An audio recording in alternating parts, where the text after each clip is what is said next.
Il a qui avec moi na assemblée pour na moi na c'est là on est dans l'année avec qui est mon il est moi na assemblée pour na moi après ba parents na ba kei ndé ba kei au na moi na hôpital à Koufi mais assemblée pour na moi na assemblée responsabilité na qui bon Nzambe te ko public alors que pour moi ne comme responsabilité Nzambe c'est ça responsabilité na été Bible le voici les miens qui accompagnent ceux qui ont écrit en mon nom baro tia malade mabo na ba malade baro big yosko tia mabo malade a big au contraire a Koufi ça à transmettre les lois non pour le bali comme des zali non mais amuku na sali na politique ceux qui ba sambeli so ba sambeli si solo so ba sambeli pour na mutu donc c'est biso ba sali akala ba apôtre Pierre ba Jean ba Eli te mende kwa vin ba sali akala ba kozonga sous les notes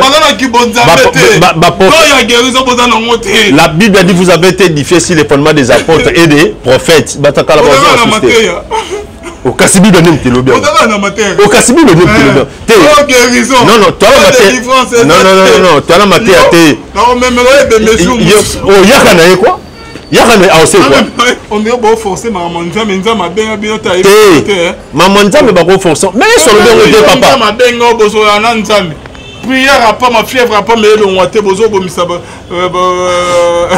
bana ah bino tika oseka papa oseka te bino bo fo olela avec alobi ke ba ile mwana ya sambeli pour le mwana isili mais son pasteur a sambeli pour le mwana isili o kasi eko ta bino ba mama soka sambeli mama ba mama ya kala soka sa lapide bino vraiment non boza o lokoti baba to mo lapide akufi na ika bon nasi soloba o koloba nini Yesu a tcheba dans l'église pour na bana ne ba bikisa mais boza na badon apesi badon ba guérison te baza na ngote ndo nzambe mkachango benga binote guérison ezate oya ba genza mabengo nde donc c'est que mambo bidolobi ekosa nango bon miko tsana na te na bien c'est que mambo bidolobi ekosa nango malaria ya pamboko parce que bino ne elobi bino tata na bino abomisi mwana te anzan ba famille wana bada déçu ba na kana na bino makasi ce qui toi na Jésus ne baye à se retrouver les bosses à Tomo et à Lazare à Belé Lazare c'est quoi à Tabi Maraté Baninga Basalaine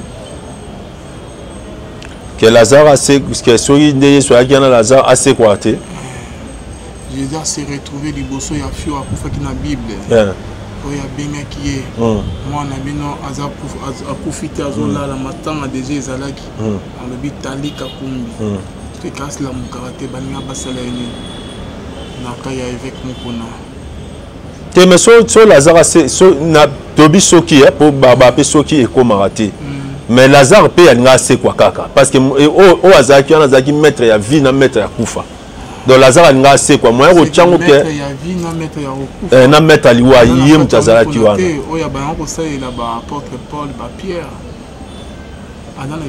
Mukuna c'est un homme de Dieu n'a évité ce qui s'est passé un homme de Dieu bah c'est au 4 émissions papa mais batu ba bi Mukuna kwa pasteur est-ce qu'on a envie na koyo na kawana nzamba c'est que ça bibembe azana kacha Mukuna te azana kati netende kasi mwana ye malade bopuyele mwana ke ya kufi te écoutez exactement Shalom, shalom, bien-aimés dans le Seigneur, Bonzambe, na Bonzambe, Lola, Ezofuta, Simananto, Yakolobake, Nzamba, Boto, voyez, l'Issousoua, puis, Elongo, na pasteur, Feza, Missi, à la bouche, autorisé de l'éternel depuis Zurich, na Filo, Moukoya, Motema, Yabivin, Stomo, depuis Londres, Pena, Maman Gisèle, Lokel, Motema, Papa, Emmanuel, et na Boston. La humble servante de l'éternel, Maman Dorcas, Enva, Bonzamba, Lola, Amonayo. Bonzambe, na Bonzambe, Dieu sunde mosu qui si bien aimé toujours na cadre émission na biso lolo tozali na moko ya ba pasteur to me oso na mai mazo salama na église corps de Christ bien aimé dans le Seigneur to uti kolanelema moko ya pasteur comment il s'appelle encore pasteur Joël Francis Tanto pasteur Joël Francis Tanto na ipte ce qui est ba uti na biso bien aimé OK. Voilà, en tout cas, tous allez na pasteur na biso apôtre Basile, shalom l'homme de Dieu, apôtre Basile. Bonne santé. Yeso ki biso ma santé za bien na ngolo. Na pesi bana nzambe nyonso partout bisika bozali na pesi biso mbote nzambe apambola yo apambola libota na yo. bana na yo ngolo nzambe ezali ko na biso nyonso. J'appelle Gloire. Gloire. Il me perfuse. J'étais perfusé à la veille même du premier jour d'Anouka. Ceux qui appellent Mamireille. Il Mamireille vient. Il y a quelque chose qui ne va pas dans mon corps. On fait les examens, je suis empoisonné. Mamireille. Tant que vous avez tapé il y a des poisons. Vous avez des preuves scientifiques. Vous avez des preuves mon corps. Il y a un hôpital, il y a des qui a solo poison. Si tu es empoisonné, tout n'a pas oignon, tout va traiter à poison. Une fois que tu as perfusé au poison, pendant notre coufi sur place, pas même coûter, pas même une minute. Quand tu as besoin de maï, comme côte, perfusion et pendu poison dans notre peu coufi sur place. Et belé bazalaka empoisonné bakena na hôpital ba docteur batatona o malaria o bona boto chema ba chebo poison akufi poison panzani na nzoto et dans la interdiction o ke babo ya ba et dans interdit ceux qui cause poison oza na poison ba choma ba perfusion comme kangote. Mais Francis Joël nous pas on dirait que toza bana moko ya mike en tout moment bino basa nzambo le kaliboso caméra boya kokosa biso hein. Yo ba otela poison pourquoi mais quand tu es là bas o ba tela bon poison ya solo et belé ko ne komi ya lokota pour mon biso bana mikete pour mon biso on dirait que to tanga te ou comment hein yo les gars bossa caméra na vani na yo ki bien te na bengi ce qui maman mo bo na église moi na nga aye atenga a perfuser nga boyo a perfuser nga na vani asa teste bo poison perfusion n'est pas un poison dans notre tête. Est-ce que maman wana ayebi neni basala examen ya poison pour na yebe que eza poison na kati hôpital otanga biso na kati ya église donc yo na infirmière na monde ayeba ba infirmière ba yeba makamwa te ata ba hôpital nyonso wana ba yeba ko sala te na ba grand hôpital nde basala ba test ba yeba que non odana ba nini moko ya poison dans nzoto no esenge to sabo yo ke hôpital te wapite mwana na mo infirmière aya atali yo un grand pasteur net yo odana docteur te atio mai perfusion après hôtel bo poison. Arrêtez avec ces mensonges. Vous avez ma casse. Hein? L'homme de Dieu, est-ce qu'ils ont un bon poison? Ils ont un bon, mais on va expliquer une expérience. Yo pour mon ma proche, ma parent, ma nan, ma dagi a poisonné, biso peto yebi, il fait un poison n'engé zala. Au moins ni papa na lukuta ba pasteur comme en tout mon poison, ba pasteur nyons tout, micro nyons so ba bima ke ba dagi a poison, ba tchela ba poison lukuta. Bon, d'abord poison zali substance moko. Oh, ezali pona bit na ngo ezali ya ko détruire ba cellule ya nzoto pour que emema mutu na kati ya liwa. Eza substance moko oh eza ko nuire na santé ya mutu.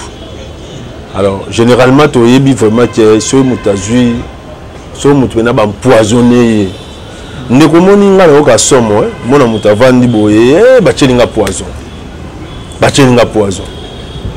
Bible lobi boye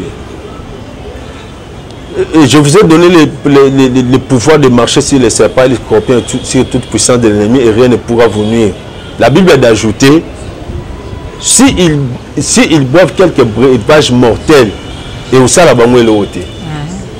Alors poison batu baloba ngo ka poison na nzoto totala batu nyonso toyebi ba star sans que natanga ba kombo toyebi ba star toyebi ba personnalité oyo ba tchela bango ba poison toyebi pe ndenge ba koma lelo eza pasi mutu moko boye azo bomona penda ke santé na yepena mutu obimisa mafuta na nzoto mais mona mutu ayebisi bino ke naza empoisonné donc on comprend on comprend te poison eza miliki ne po vimbi do poison et comme na miliki to comme sucre to comme shawarma ndeko poison abomaka ba cellule makila etambola na nzoto to na ba cellule etambusa makila poison sango ya bomi ba cellule wana makila na ba partie mso nzoto etambola te motema tiki ko pomper makila ndenge ya fonctionnera po ba place msusu makila ekoma te alors mona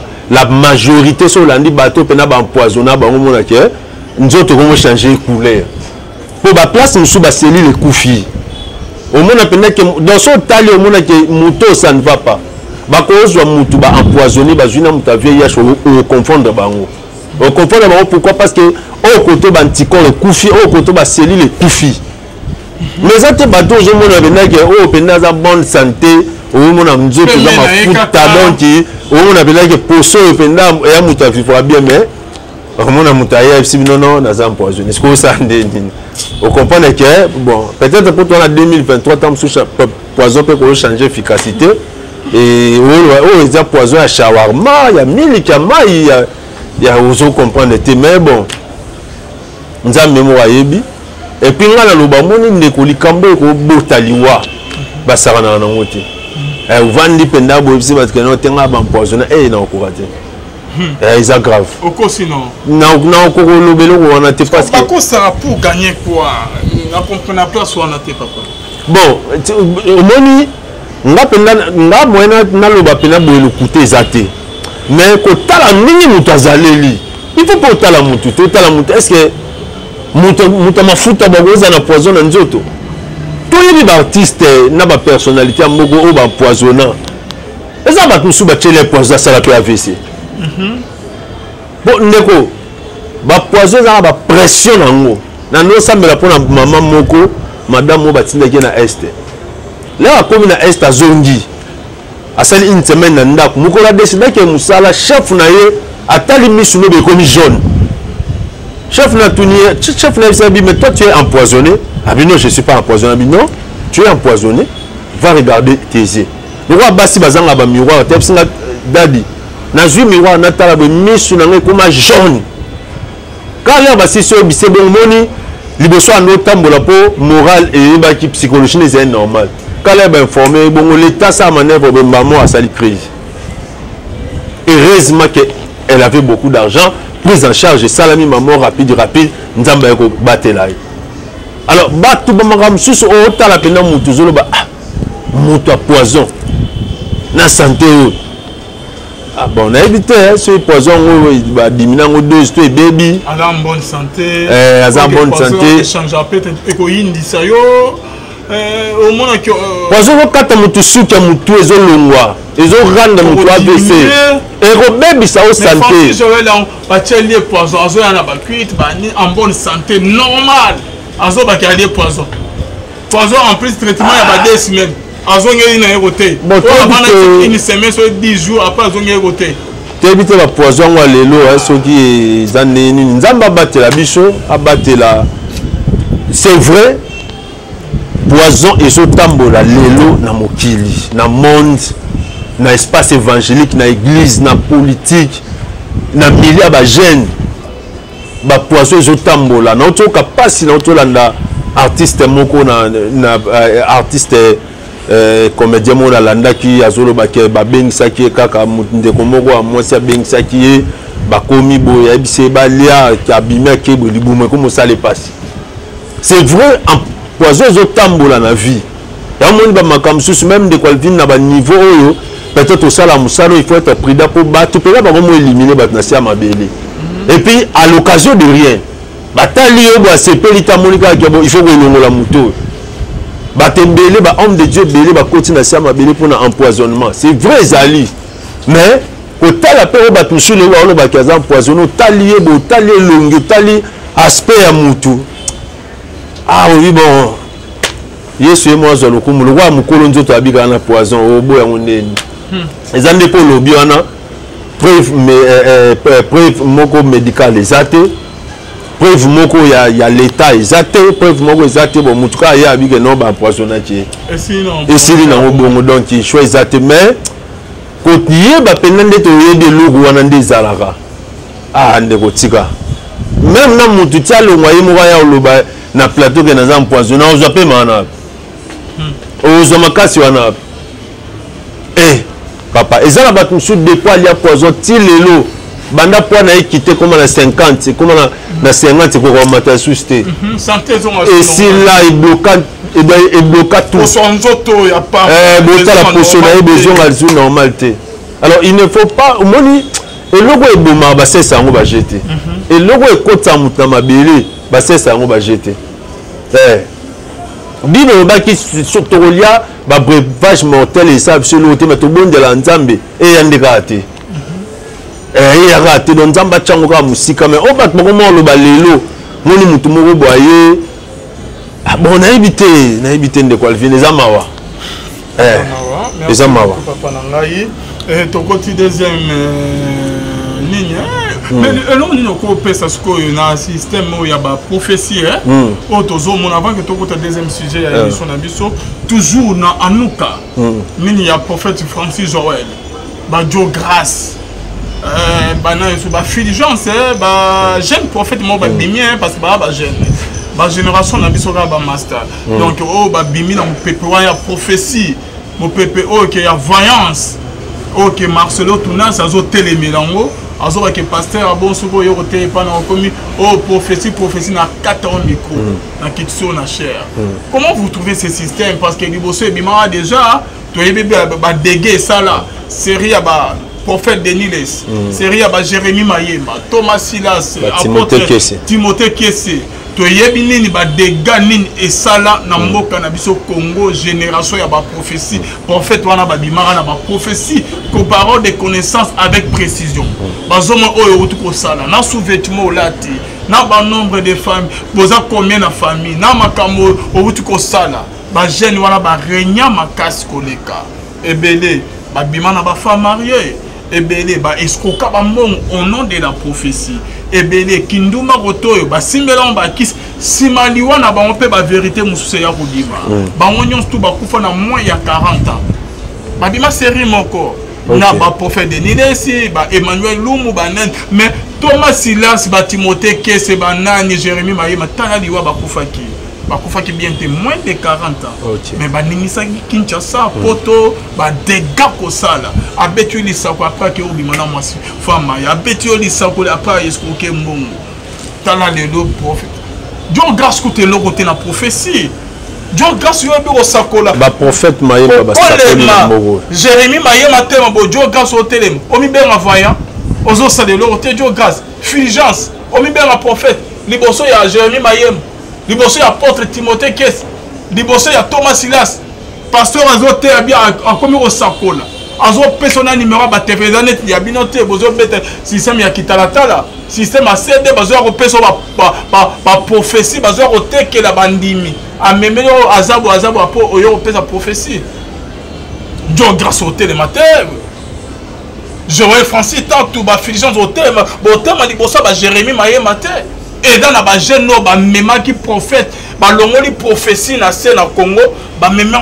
na niveau à télévision na niveau ya ba stade ba imika bazo ça ba spectacle boté ma liboso na bango te bible zo ba rien de nouveau sous le soleil oh bozo ça et salama déjà pe ba prophète ba Jérémie Mayemba salango kitoko bien ko le kabino tala suka na bango tozo tele la prophétie mais Dieu ne parle pas en tout moment nzama loba lolenge obino bozo loba wana te nzamba loba avec but mon objectif mon message mon oiseau pesa ndenge ba prophète Samuel bazala ki ba prophète Élisée to tu vas komona ba biloko te pa ba prophète na bible biloko bino bozo sala bomo ben en voyance bokomi ba voyant oh tozo mona na chambre ya hôtel MP numéro 5 ah Joël Francis nzambe ni na ko loba ba bêtise a bon pe na suka suko pour na transmettre message ni et dans ba spectacle bozo sala oh nazomona maman komona ebo nazomona na sek na bo Dieu grâce botika lukuta botika ba spectacle ba ninga na bino ba Jérémie Mayemba ba kolutu na bino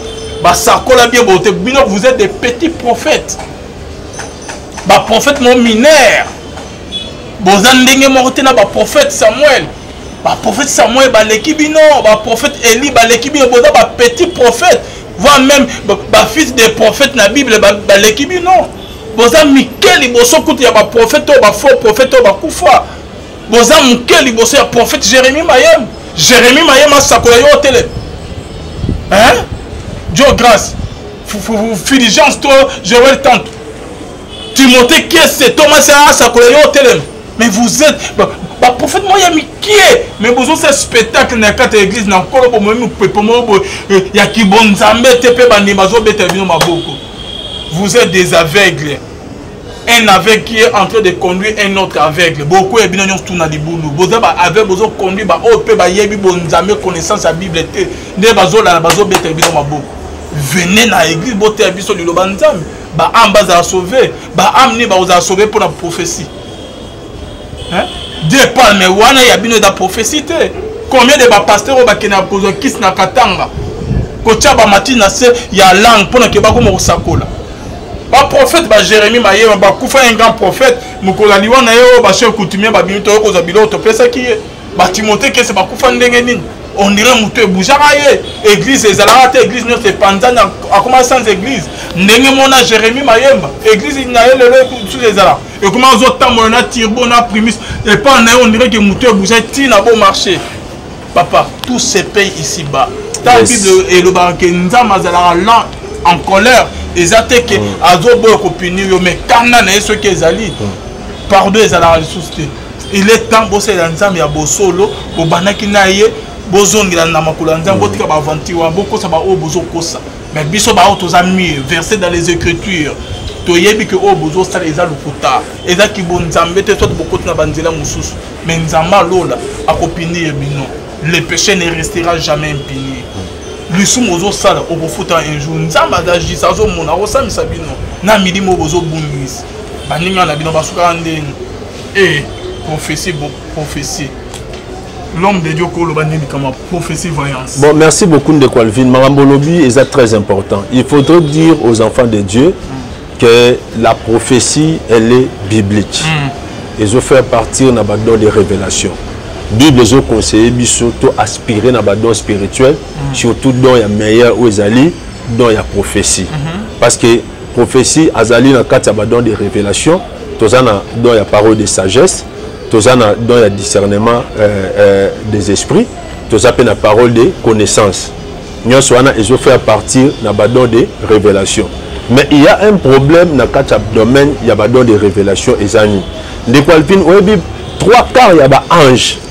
O nzamba bwaka na se nzamba botola bango elote nzamba longola pe bango elote ba kitana pouvoir na bango wana ba kitana ngo na mabele na satana pe alobaka ba magicien pe balobaka ba occultiste pe ba na ba lomo 3 quarts ya ba ange o nzamba bwaka o ba se rebeller contre nzamba kina satana nzamba botola bango elote ba ange wana ba opératif lelo bango pe ba ko ba lobela pe mutu bakoya pe palvin bazuma information ba pesi pe mutu azana order wana ba pesi pe mutu azana kati ya ligne wana yango remarquer do ya nzambe ya solo mutu manipula yango te do ya nzambe ya solo nzambe ne mutu azo utiliser mutu azo utiliser do ya nzambe ya solo mutu manipula yango te lelo na osakola te lelo na mona makamba batu non eza do ya nzambe ça dit nzambe ne mutu azo utiliser ndeko alvin ou azana don prophétie a utiliser mukolo ya lingi exacte o ba prophète na so ba mo pèse son impression ka yebi tout. Or que les dons ne s'opèrent pas comme ça. Un grand prophète comme Élisée a joué que audace ya oloba moi ça na zo azana ba problème mais nzamba révéler ngamuti. Prophétie est biblique. Révélation est biblique. Mais quand biblique wana Bible peut bito examiner yango. Moi ça bando sakole la Paul et chaque jour ando sakole la Pierre abi que non baza basala nzamba solo baza basala nzamba solo abando ko satan. Mais Pierre a discerné esprit ya moni que ça esprit piton. Koleka ko zonga koleka ko bato boka bango baza basala nzamba solo makambo abando ba ezaki vrai. Mais Paul a discerné eza vrai mais zo tana nzambe te. Eza esprit ya piton a pas mélange. Ba prophétie belé to mona il faut balancer mais pas dans le discernement parce que ça qu'on appelle l'obaka ba magicien pe ba l'obaka mon maintenant ba pe l'obaka ndeko alvini ala ba te belé aza mosala nzambe te mais so tieli poison au liate so moi ça za na maladie a aussi mba été Bango ba en 6e sens. Bango va se camoufler na 6e sens. Mais en réalité la 6e sens c'est na Babylone on a ba démon na nzoto o ba yebise que vero ko simba ngote ba kelon poison. Nana ngo o yebise biloko wana. Satan na zo yebise biloko wana. Donc c'est pour dire aux gens que Satan appelle bango mona domaine ya prophétie babi il faut qu'on discerner. Que discerner par rapport à la vérité à l'écriture. Est-ce que nous avons trouvé important que Saka Moutukola tika soit rouge? Est-ce que nous avons trouvé important que Saka Moutukola a bima au coucher qui n'a bande combat ba passer ngai? Est-ce que nous avons besoin d'importance sur Saka Moutukola ou tu sangana mobali moko na hôtel moko? Est-ce que nous avons besoin d'importance sur Saka Moutukola suture là t'es chocolat? Na éviter. Prophétie tu peux examiner à la lumière de la parole de Dieu. Est-ce qu'ils ont cadré? Parce que prophétie, il faut encadrer dans Onzamba Loba. Parce que le prophète du Ancien Testament et le prophète du Nouveau Testament, il y a une différence entre le prophète du Ancien Testament et le prophète du Nouveau Testament, bien le prophète de l'Église, alors, il faut tout discerner est-ce que je suis lobby? Parce que dans la Bible, il y a besoin. Autant de la Bible, dans l'Ancien Testament, il y a besoin d'écouter un prophète parce que il y a onction. Il y a des gens qui ont des mais les gens ont des les gens qui ont des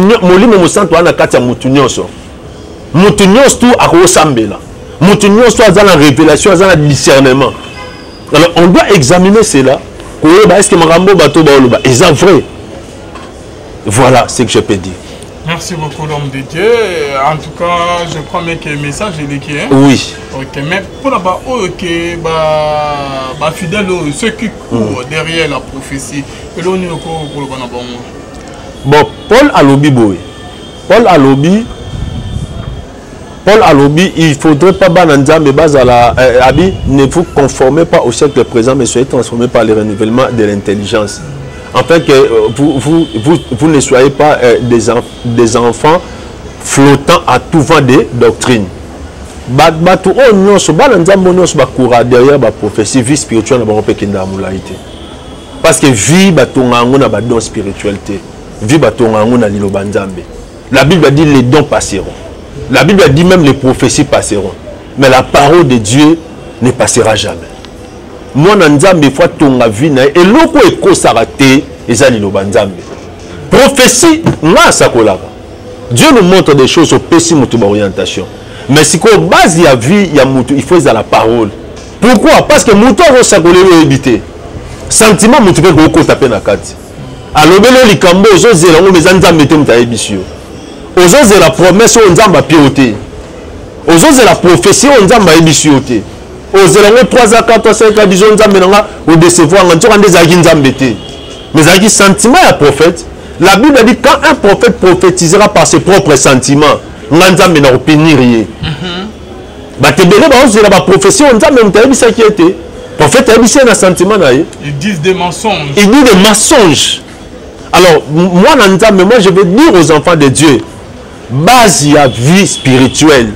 Base à vie à moi Nzambe et a prophécité et ça peut miracle c'est la parole de Dieu et ça prophécité pourquoi parce que bandoki pe balobaka ba magicien pe balobaka lobelo pe likamba question numéro de téléphone après sur position dans la famille oza obotami oza 40e na famille obota après sur pe ba date de naissance ba ko pe ça va prophétie non mais après il faut vérifier dans la parole base à vie chrétienne.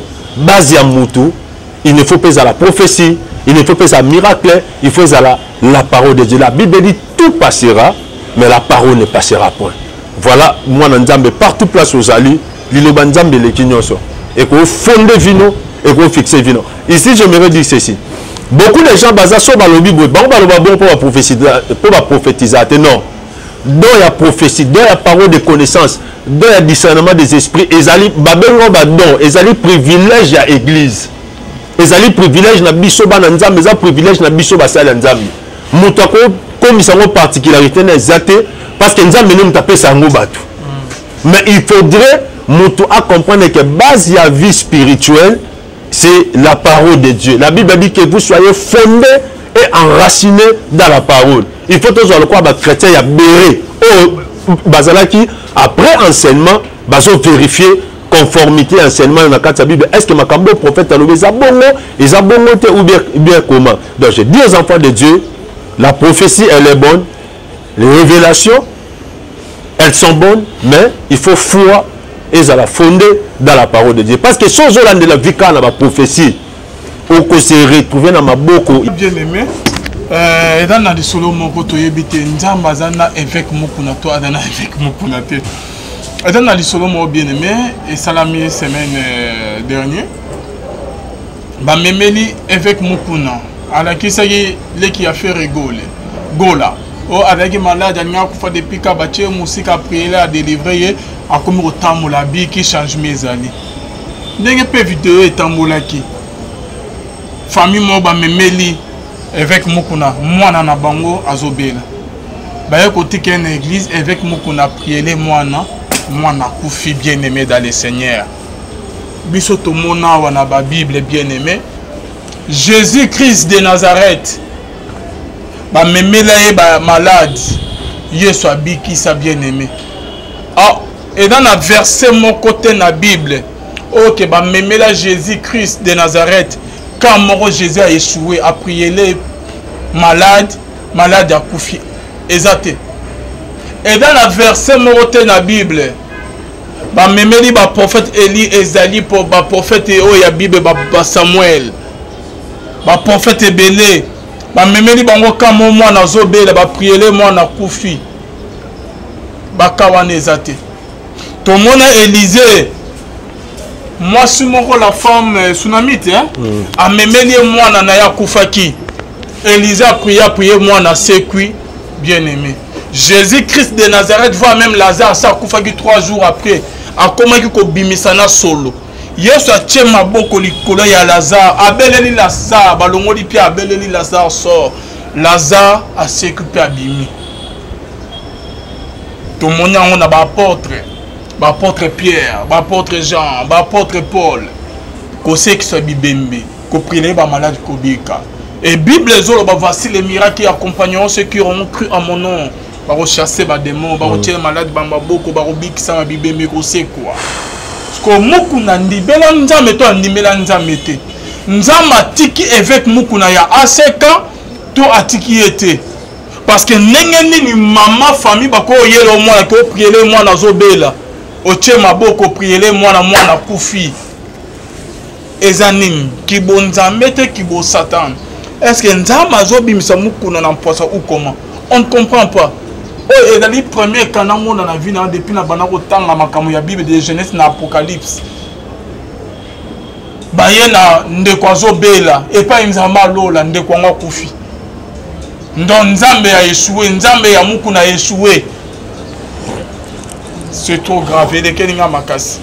Apôtre Basile, on en a qui nini ne bazo poser avec muku na ba question ndenge ndeko mo pasala qui analyse réaction de cause ani mais quand ko bête la biso na li solo on yo kelango ndenge o comprend pour pesi ko sala analyse na ndenge non bon na landi yango ba ela ki avec moi na assemblée pona mwana selon na landi avec yemoko ba ele mwana assemblée pona mwana après ba parents na ba kei nde ba ke okena mwana na hôpital akufi mais kolandango ezape ke peut-être pas azali pe au courant te ezaka nde bat bazala en église ba yena mwana ya sambeli sili bat bakei mais comme si bat balandelaki ba yeba mwana ngo ba yolo bake akufaki est-ce que journaliste nda autour ne fait ndeni yo sambeli pona mwana akufi alors nde kwa lvigne avec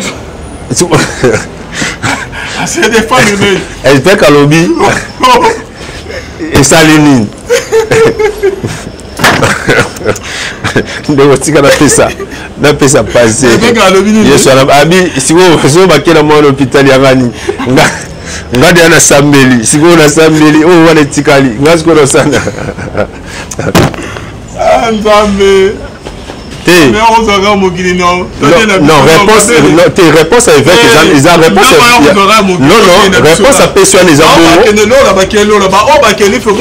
c'est un homme de Dieu il a prié pour l'enfant et homme de Dieu non on met ça pour le monde tu vois homme de Dieu en numéro nzambe mais ça me pour le monde ça c'est responsabilité comme responsabilité nzambe c'est ça responsabilité Bible voici les miens qui accompagneront ceux qui auront crié en mon nom. Baro tia malade, mabona ba malade ba malade ba obik. Yosko tia mabo malade a big au contraire. akufi so la transmettre les lois non papa lo balika ndenge ezali ye assemble ezate ya siso sambela mwana akufi so a transmettre ni guérison babite ya sambeli pona mwana akufi te ya sambeli pona mwana kei to ebite après combien de jours bakena mwana okisa mwana akufi nzambe ya muku na salite basala na politique soki basambeli so basambeli so basambeli mpona motu ifo abika wana c'est la Bible parce que malade euta na nzambe te sikoyo bino bokoma okimeyake makambo ya nzambe nzambe te bozande na nzambe te non c'est pas ça moi Dieu m'a accordé la grâce non tomela tola ba prière 3 jours 4 bozana nzambe la Bible n'a pas dit ça la Bible dit vous imposerez les mains aux malades et les malades seront guéris yo zo ba prière na bandimi na ondeni il se met na ba prière et là tu contactes parce qu'il y a un lobat non Neko Eza Batoussou Yesu abikisi na Bible alobi tes péchés te sont pardonnés il y a des cas dans la Bible, il y a des cas dans la vie, il faut balander là haut.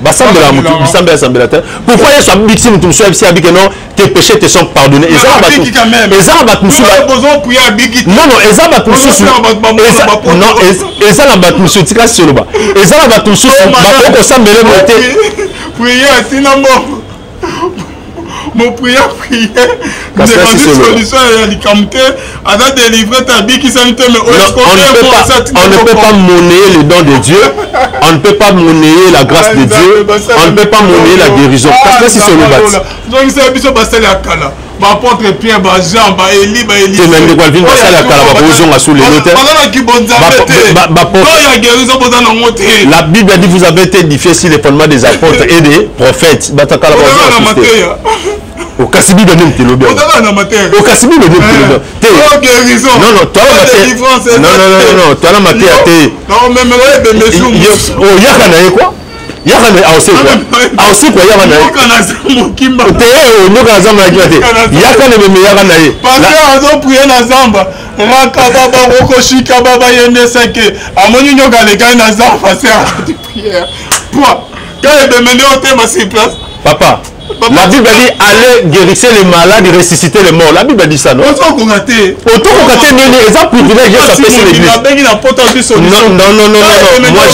Moi j'ai prié et j'ai prié pour les gens. C'est un auto bien la personne témoignage à papa. Depuis parce que c'est papa depuis ba malade obwa ke na obela ngote ba otobwa ke la ngamba so sili ya ngomoko ya témoignage moi j'ai prié pour quelqu'un asala na moi moko ba ibi 24 téléphones maintenant so ndeko Alvin lelo mama akitana talaka ba bis na biso ya Kinshasa akitina taxi bis abosani téléphone abenga ngo be chauffeur aibisi obosana ki téléphone na taxi bis talaka ba chauffeur na biso ya Congo mais ba zone c'est la maman na téléphone Android. Parce qu'on a prié. Père, on a vu nos coquilletés. Au lieu de transmettre guérison, lié au côté. Donc, non. Parce que nous connaissons Sambeli. Non, bon, n'habitez pas contexte mais à Sambeli quand même. Après, on va accueillir. Ce que ça, Sambeli, nous avons confié à notre groupe. Mais Babia Sambeli, il n'y a pas de Sambeli, il n'y a pas évité. Ce que va qu'il y a la Bible, ok, mais là, porte, mais là, prophète, la Bible, Jésus. Après avoir compris ce qui va sambeli pour na mutu il faut abika alors parce que malade des volonté nzambe pe akela maladie so ba prier pour na mutu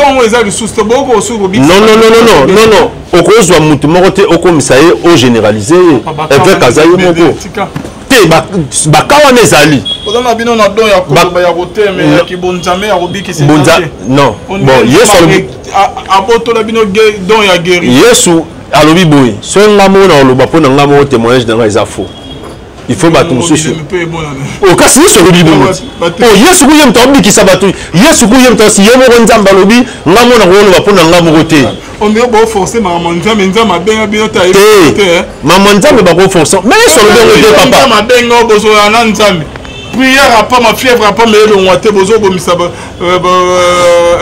bana ah bino tika osega papa osega te bino bo fo olela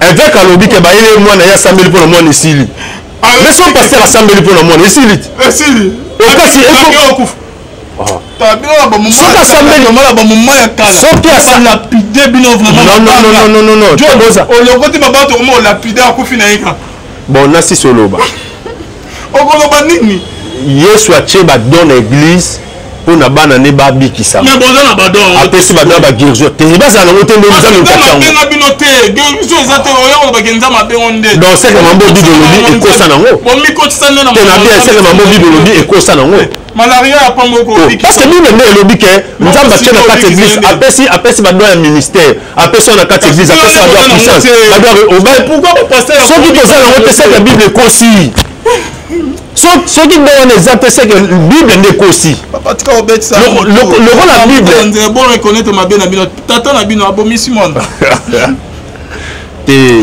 nzambe bafamille wana baza déçu bana kana na bino makasi soki toza na don wana te kasi nasi soloba soki toza na don wana te c'est que bible ekosi bible obi étant monté au ciel il a fait des dons aux hommes il a fait des dons nzambe apesi na kati église badon ya puissance badon ya guérison badon ya miracle pour na édification pour na exhortation ya bana na ye pour na kokolisa bango non faut pas dire ça so olobi bongo c'est ye azalaki kaka mutu lokola bato nyonso aoke nango ndeni yango nabi te soki bapaster baa na don wana te seke bible ekosa mais lokola eza non ndeko alvin faut pas dire ça yo moko nde oza wana oza fruit ya bapaster ya Congo bapaster baoza nango te ndeni soki badon wana eza te seke bible ekosa ndeko alvin dans ce pays il y a des hommes et des femmes qui sont en train de servir Dieu dans le calme et dans la confiance qui sont en train de servir Dieu dans la fidélité abi ezali mais il y a des gens au basala nzambe na sérieuxité au baza fidèle na nzambe sans que basa ba makele les belé il y a les dons qui sont là so ba don wana ezate c'est que église et la tinate so ba don wana ezate c'est que tina ba ba kinda église ezate mais quand vous questionnez les gens bon ce papa ngata on a fréquenté église na ba no mo na réalité bo ici là ngata on a fréquenté église na no mo na réalité bo ici là ba na mwana wana pasteur assemblée pour na batebele n'habite ezaki na contexte ni to ezaki na réalité nini mais ce que je sais ce qui va s'embellir pour la mutu il faut abika il faut azwa guérison alors dans l'église Dieu a placé des dons Dieu a donné des dons pour que batba ça la restaurer voilà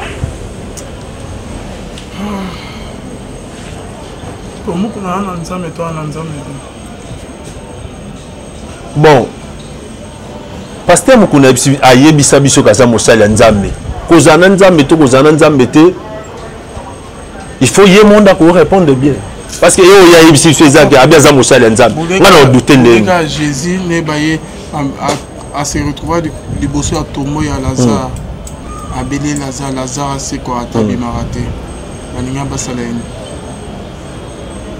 que Lazare a c'est que soyi ndeye soya kana Lazare a c'est quoi te Jésus s'est retrouvé liboso ya fio akufaki na Bible oya bengaki ye mwana bino akufi te azolala matanga deja ezalaki alobi talika kumbi te kasi lamukaka te baninga basala ene na kai ya évêque mokuna te mais so Lazare na tobi soki po baba pe soki ekomaka te mais Lazare pe alinga asekwa kaka parce que o azalaki wana azalaki maître ya vie na maître ya kufa donc Lazare alinga asekwa moyen kotyango ke na maître aliwa ye mutu azalaki wana oyo bango kosalela baapôtre Paul bapierre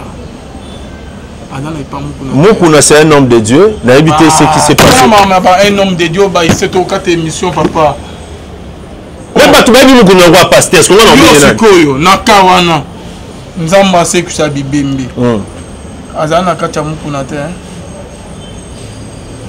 aza na kati nete ndeni kasi mwana ye malade bopuyele mwana ke akufi te eza teke mwana ye maladi mais contexte esalominga nayebi te babi ke mwana ye maladi pasteur mokuna l'évêque mokuna nalandi ye très bien abi ke ya sambeli mpona mwana mpe bakei oyo etikali na nsima ye ayebi te mpo na yo réponse na ye okoteli ye to okoteli ye te papa na okoteli ndeni ya sambeli mpona motu Non, côté les assemblées, c'est compliqué. Tu sa position biblique. Tu sa position biblique. Ceux qui va s'embellir pour nous conformément à la Bible, il faut nous tourner bika. C'est ceux qui habité. Bon, ceux qui habité comme il faut il faut ce qu'on a deux positions. Position soit côté à l'homme de Dieu, soit côté à Moutouana. Soit côté à l'homme de Dieu, et ça va pas problème. Problème, non, la famille moko. On a assemblé pour la serre. La guérison. On a pour la serre, on a assemblé pour la nakei lobi na assemblée nakei atikalo sa manifestation moti ndeser na ayebisinga wana na bandi fois sika ser na ebisinga bi papa frère ono wa pour ensemble la pamba il faut no ya lo bazan problème ni tuko na Bible tant beaucoup moko marqué au cœur prier de quoi l'obito comme faut confesser car na Bible na nya confesser pour na guérison Jésus kuta kuta na mosumu kalobi que va et ne pêche plus mais à sabi qui c'est Yesu Scott a bon mais à sabi qui c'est qui est déjà au cas mais c'est quand même non puissant dans obi qui ça été quelque chose secret. La Bible a dit la main de l'Éternel n'est pas trop courte pour sauver ni son retour pour nous attendre mais sans le péché qui ne sait pas avec Dieu. Bible ne te le bien et ça m'a comme sous sauver au cas si Bible te le bien la main de l'Éternel n'est pas trop courte pour sauver ni son retour pour nous mettre sans le péché qui ne sait pas avec Dieu. La Bible ne le bien cas si Bible ne te le bien et puis la main de l'Éternel n'est pas trop courte pour sauver, ni son oreille trop dite pour nous attendre, mais son nos péchés qui ne sait pas avec Dieu. Il y a des choses et canapé le mot qu'on a mis ça la vie et dans la vie à Masumo Bozo, mais les autres. Son pasteur a autant de la bien le mot qu'on a mis ça la terre, et c'est vrai. Il y a un moment où le pasteur va se retrouver dans la magie, va se retrouver dans la sorcellerie. Pour dire qu'il y a perversion, il y a débauche, il y a désobéissance, étant donné la saleté, il y a il y a un pasteur qui se retrouve dans la magie, dans l'occultisme pour opérer dans Satan. Ce pasteur a été dans la belle ou et ça la terre. Mais il y a un pasteur qui n'a habité parce qu'il a prié pour quelqu'un et il a rencontré ça dans l'ensemble pour la moutou. Non.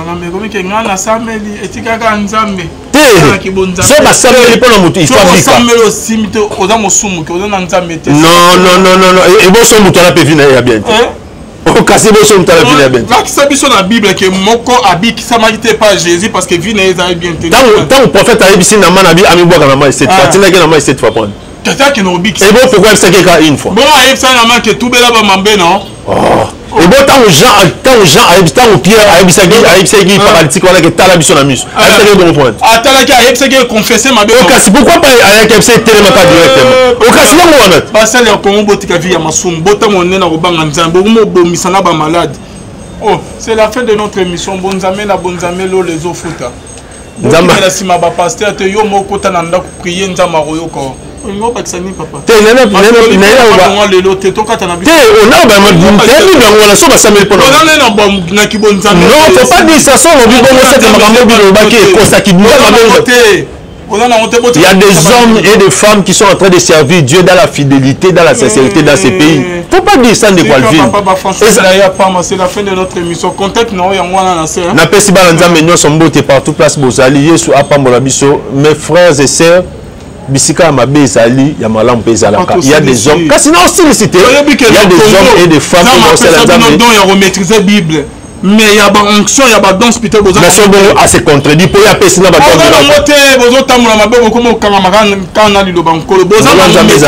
va que Dieu nous bénisse. Bye. Au revoir. Au ciel, il a fait des dons aux hommes. Il a fait des dons. Dans ma personne, dans quatre églises, il y a puissance, il y a guérison, il y a miracle. Pour la édification, pour la exhortation, il y a bananaï. Pour la police. Non, il ne faut pas dire ça. Ce qu'on le dit, c'est que.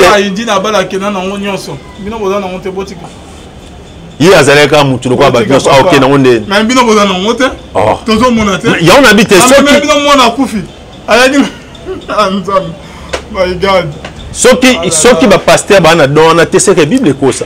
Mais le coup les non, il ne faut pas dire ça. Yo mo ndo zawana, oza fouiller ba pasteur à Congo. pasteur bazana ngote nene soki ba don wana ezate ce que Bible ekosa ndeko Alvin dans ces pays il y a des hommes et des femmes qui sont en train de servir Dieu dans le calme et dans la confiance, qui sont en train de servir Dieu dans la fidélité. Ba abi ezali, mais il y a des gens au basa la nzambe na sérieuxité, au basa fidèle na nzambe, sans que basa ba makele les belé. Il y a les dons qui sont là. So ba don wana ezate, c'est que église et y en a tinate. So ba don wana ezate, c'est que tina ba ki na église ezate. Mais quand vous questionnez les gens, bon ce papa ngata on a fréquenté l'église, na ba no mona réalité bo ici là. Ngata on a fréquenté l'église, na no mona réalité bo ici là. Ba ina mwana wana. Pasteur assemblée pour na batebele. Na habité ezaki na contexte ni to ezaki na réalité ni. Mais ce que je sais, ce qui va s'assemblée pour na mutu, il faut abika. Il faut avoir guérison. Alors dans l'église, Dieu a placé des dons, Dieu a donné des dons pour que Batba ça la restaurer, voilà.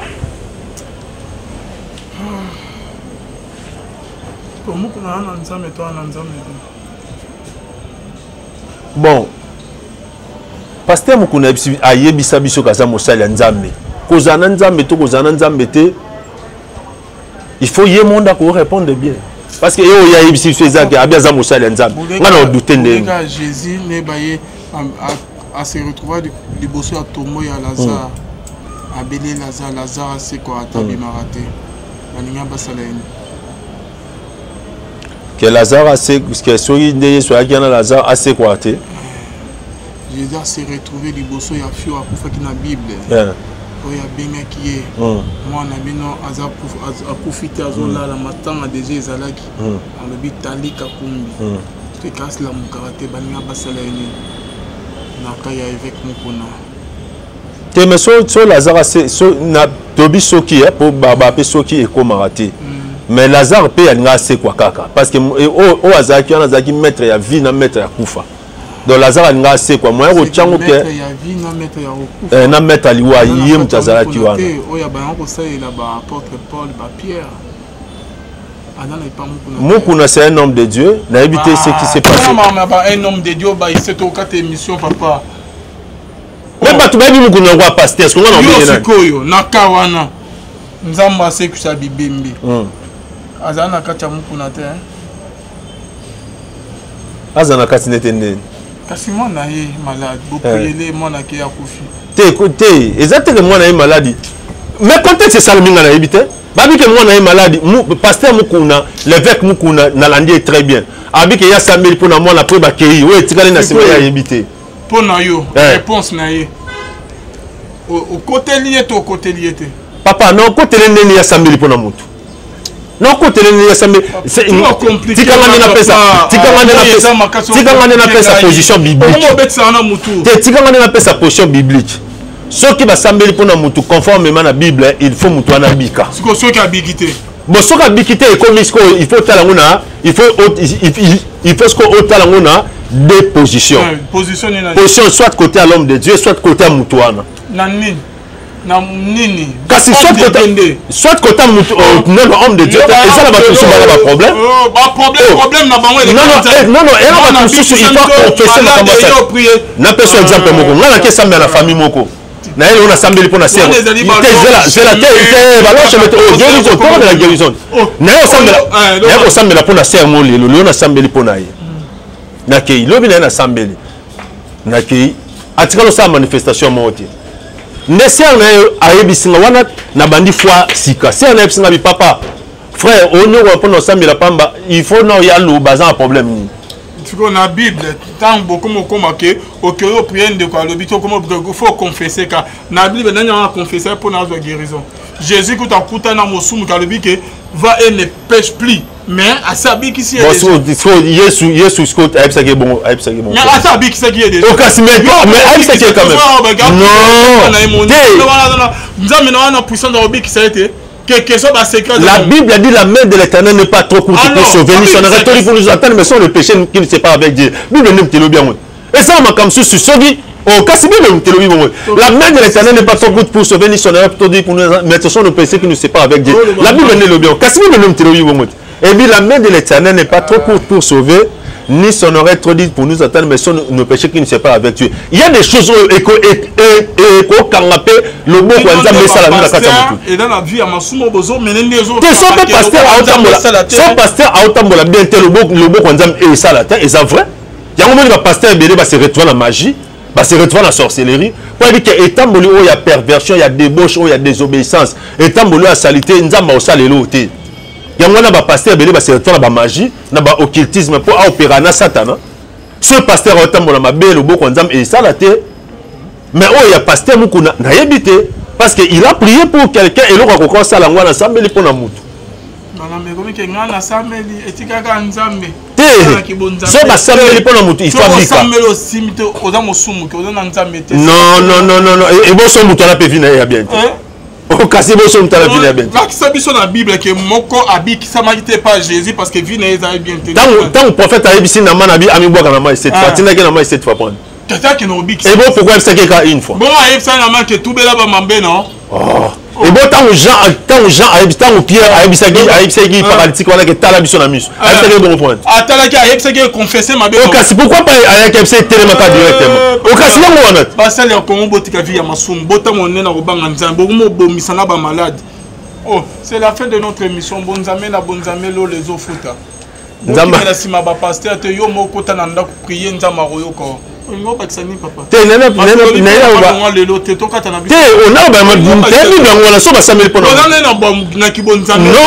ça, il y a des hommes et des femmes qui sont en train de servir Dieu dans la fidélité, dans la sincérité dans ces pays. Faut pas dire ça de quoi le vivre. C'est la fin de notre émission. Contact non ya mwana na sœur. Na pesi balanza menyo sombote partout place bozali Yesu apambola biso. Mes frères et sœurs bisika mabe ezali ya malamu pe ezalaka. Il y a des hommes kasi na aussi cité. Il y a des hommes et des femmes qui vont se lancer dans ya remaîtriser Bible. Mais il y a une onction, il y a une danse plutôt. Mais c'est bon, assez contredit. Pour y appeler sinon, il y